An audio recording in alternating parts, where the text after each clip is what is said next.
King Charles and Zelensky share laugh as European leaders descend on Blenheim Palace summit. The king met with Volodymyr Zelensky today as European leaders visited Blenheim Palace for a summit, with the Ukrainian president saying he is working with the UK to stop Russian terror. King Charles III met with Ukrainian President Volodymyr Zelensky during his visit to the UK, sharing a laugh and warm pat on the arm as over 40 leaders attended a reception at Blenheim Palace.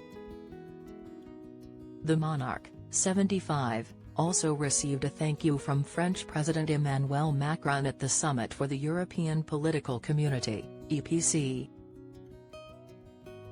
The EPC was the brainchild of French leader Macron in 2022 after Vladimir Putin's invasion of Ukraine to bring Europe closer together. President Zelensky has praised the UK's resolve as European leaders met for the summit held at Blenheim Palace by Prime Minister Sir Keir Starmer. "I have arrived in the UK to participate in the summit, hold bilateral meetings with partners, and sign new security agreements," Zelensky said in a post on X. He continued, "A separate program is scheduled for our relations with the United Kingdom. I will meet with His Majesty King Charles III, Prime Minister Keir Starmer, government officials, and executives from defence companies."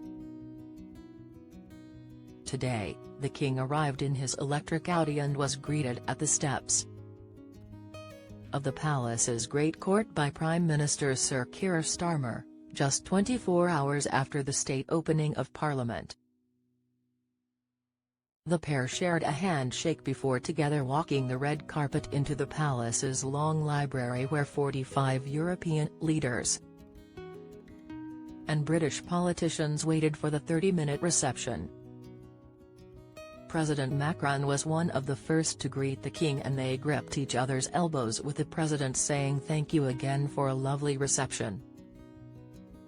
In a second group, the king chatted to German Chancellor Olaf Scholz, the PM of Finland Petteri Orpo and also Angela Rayner,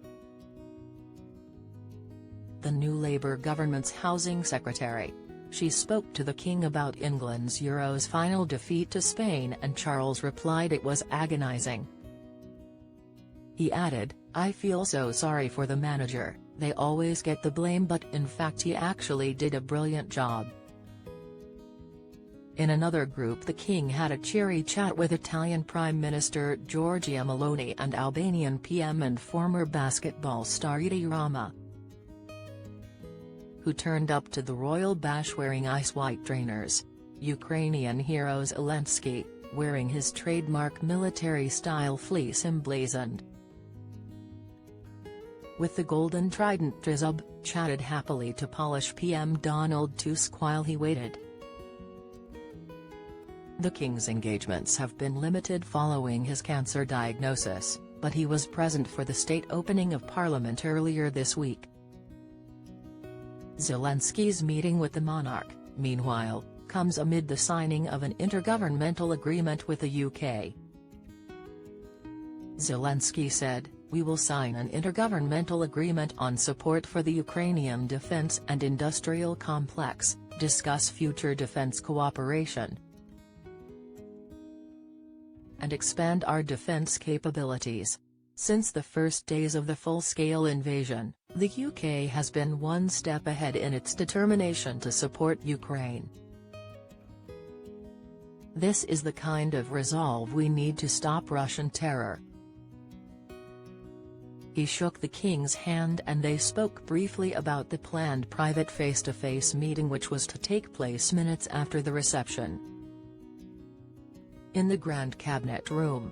Before Charles walked away after 30 seconds, Zelensky let out a laugh and gave his royal host a friendly pat on his left arm.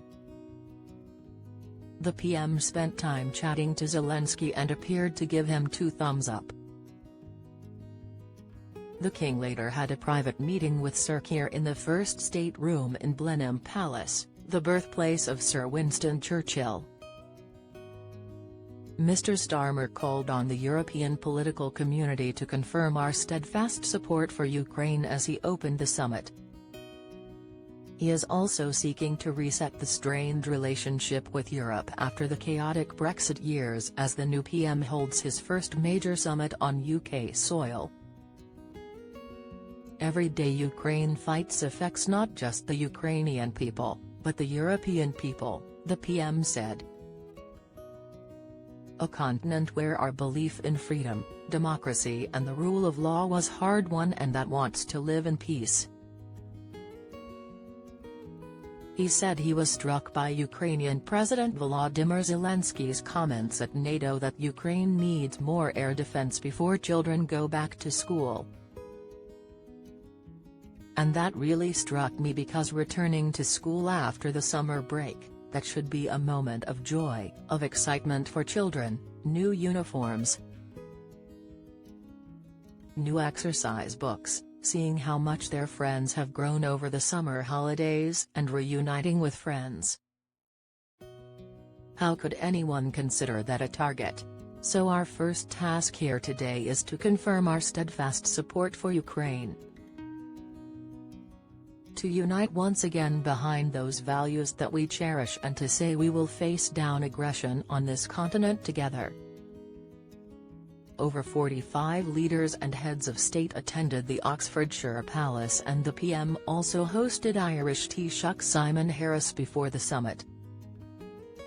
Among the other leaders included Spanish Prime Minister Pedro Sanchez and President of the European Council Charles Michel, Foreign Secretary David Lammy,